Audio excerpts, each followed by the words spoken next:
பாரதிய ஜனதா என்ற ஒற்றுமையை இந்தியா முழுவதும் கொண்டுவர வேண்டும் என்பதற்காகவே 3 புதிய குற்றவியல் சட்டம் மத்திய அரசால் கொண்டுவரப்பட உள்ளதாக சட்டத்துறை அமைச்சர் ரகுபதி குற்றம் சாட்டியுள்ளார்.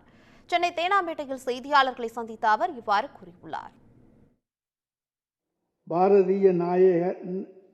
பாரதிய நியாய சங்கீதா, பாரதிய நாகரிக சுரக்ஷா சங்கீதா, பாரதிய சாட்சிய அதிநியம், இந்த 3 சட்டங்களில் இருக்கக்கூடிய ஒரே ஒற்றுமை என்னவென்று சொன்னால், பாரதிய என்கின்ற பாரதிய ஜனதா கட்சியினுடைய அந்த தலைப்பு எழுத்தை இன்றைக்கு இந்தியா முழுவதும் கொண்டு வர வேண்டும் என்கின்ற உன்னத நோக்கத்தோடு ஆங்கிலத்திலே இருந்த நம்முடைய இந்திய குற்றவியல் சட்டங்களை எல்லாம் சாட்சிய சட்டமாக இருந்தாலும் அல்லது குற்றவியல் நடைமுறை சட்டமாக இருந்தாலும் இந்திய தண்டனை சட்டமாக இருந்தாலும் அவற்றை எல்லாம் ஆங்கிலத்தில் நாம் குறிப்பிடுகின்ற பொழுது அதிலே இந்தியா என்று வருகிறது.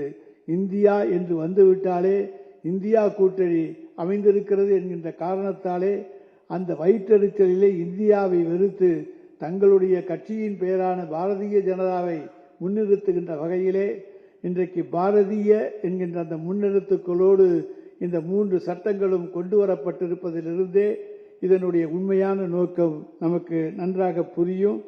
உண்மையிலேயே குற்றவியல் சட்டங்கள் 3லும் உள்ள பெரும்பான்மையான பகுதிகளை அப்படியே வெட்டியும் ஒட்டியும் கட் அண்ட் பேஸ்ட் இந்த புதிய சட்டங்களை கொண்டு வந்துள்ளார்கள்.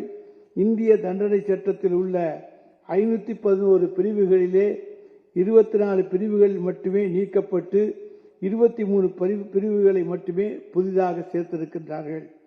அதைப் போலவே குற்றவியல் நடைமுறை சட்டத்தில் இருந்து சுமார் 95% பிரிவுகள் தற்போதைய புதிய சட்டத்தில் BNSS இடம்பெற்றுள்ளன.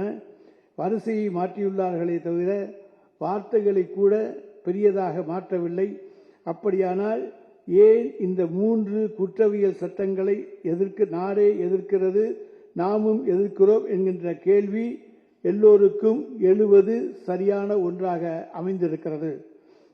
ஒரே வரியில் சொல்ல வேண்டும் என்றால், பாரதிய ஜனதா அரசு நீக்கிய மற்றும் சேர்த்த பகுதிகள் எல்லாமே மனித உரிமை மீறல்களையும் இந்திய அரசியல் அமைப்பிற்கு எதிரானதாகவும் நாட்டின் கடைக்கோடியிலே உள்ள சாதாரண மற்றும் பாதிக்கப்பட்ட பொதுமக்களுக்கு நீதி கிடைப்பதற்கு பதிலாக தீங்கை விளைவிப்பதாகவும் அமைந்துள்ளது.